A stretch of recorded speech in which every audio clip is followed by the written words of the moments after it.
So today I'm going to talk about the steps that police officers should take when they're dealing with a member of the deaf community.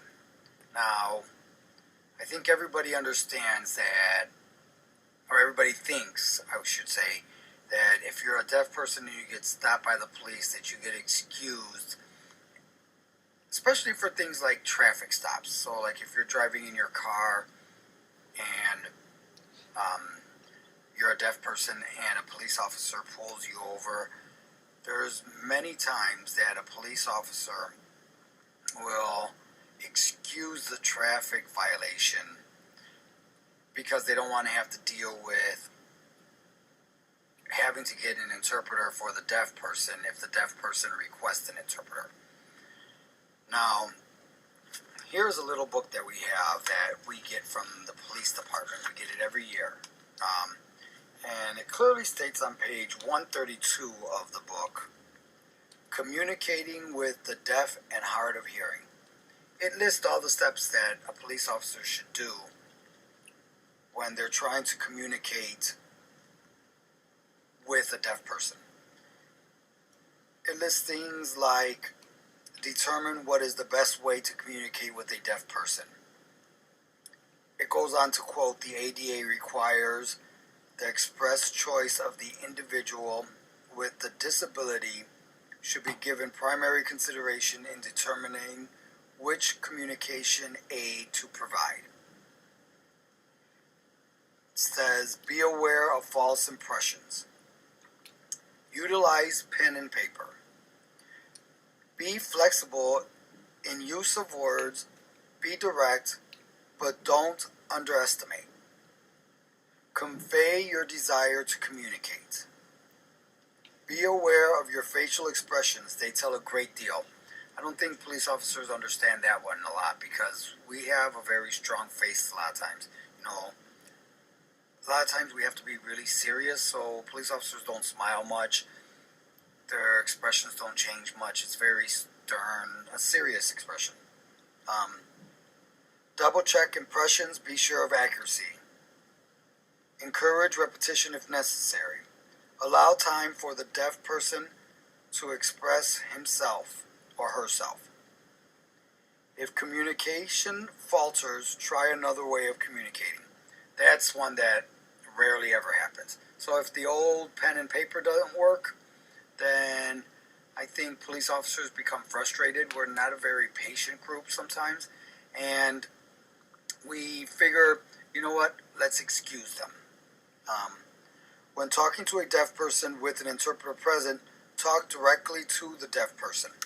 That's something that I'm not sure if it's just police officers. I think the hearing population in general doesn't understand that you're communicating with the deaf person, that the deaf person should be looked at, and the communication should happen between the two people that are having the communication. But it also tells them how to call to get an interpreter.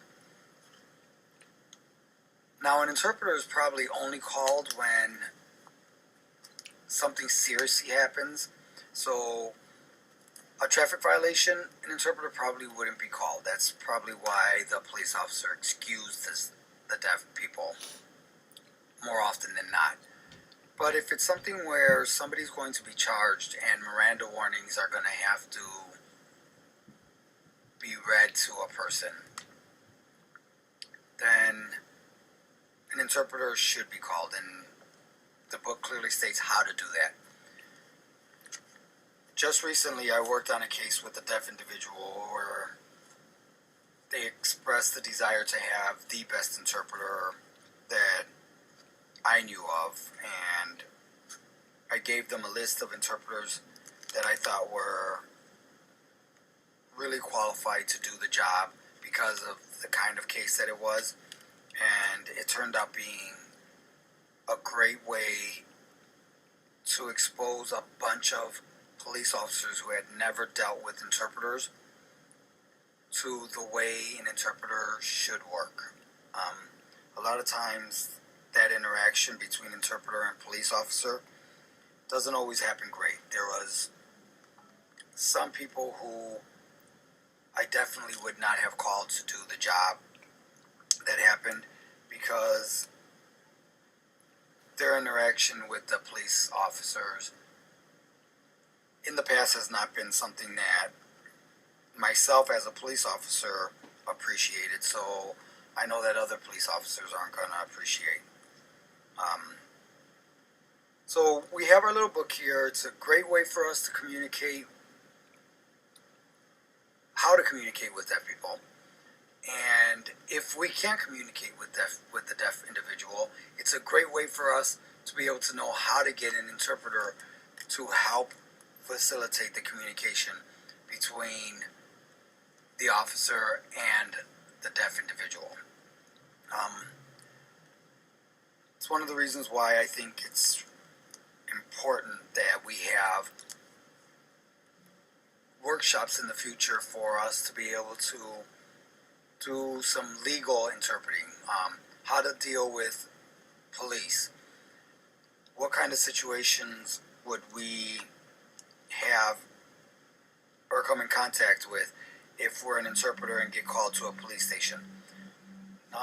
And also for training for the police officers, so that the police officers understand that when you're dealing with an interpreter or dealing with a deaf individual, there's many different things that can happen, and there's different forms of communication between the interpreter and the deaf individual.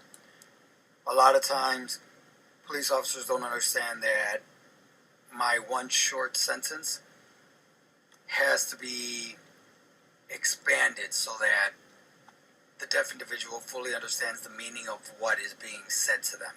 So I think that workshops for both police officers and interpreters in dealing with police officers would be a benefit to everybody that's involved.